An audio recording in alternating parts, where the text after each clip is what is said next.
Bonjour à toutes et à tous, une vidéo pour vous aider à bien accompagner vos clients entreprises innovantes ou start-up.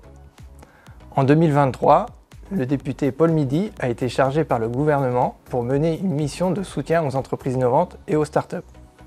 Cette mission a duré 6 mois et s'est formalisée notamment par une consultation publique et par l'émission d'un rapport complet que vous pouvez trouver sur le site mission-midi.fr. Nous pouvons constater que la majeure partie des résultats a été reprise dans la loi de finances 2024 avec la création du statut de la jeune entreprise de croissance. Ce qui ne change pas, c'est que le statut de la jeune entreprise innovante continue.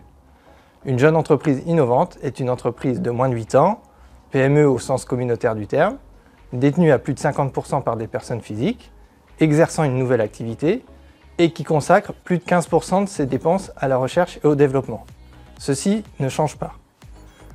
Ces jeunes entreprises innovantes bénéficient toujours des exonérations de charges sociales pour le personnel qui consacre plus de la moitié de leur temps à la recherche et au développement.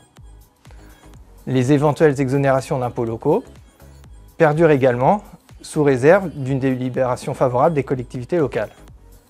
Ce qui change en revanche, c'est qu'une jeune entreprise innovante créée après le 1er janvier 2024 ne pourra plus bénéficier de l'abattement sur ses 2 premiers bénéfices fiscaux.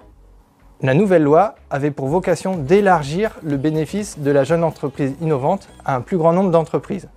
C'est pour cela qu'a été créé le dispositif de la jeune entreprise de croissance. Une jeune entreprise de croissance est une jeune entreprise innovante qui consacre plus de 5% de ses dépenses à la R&D et qui satisfait un critère restant à définir par décret, un critère de performance économique. On pense par exemple à une croissance de chiffre d'affaires, à une croissance d'effectifs ou à une levée de fonds. Un point important également avec la loi de finances 2024, c'est que le taux de réduction d'impôt pour souscription au capital de PME a été majoré à 30% pour les JEC, les jeunes entreprises de croissance, et à 50% pour les jeunes entreprises innovantes qui consacrent plus de 30% de leurs dépenses à la recherche et au développement.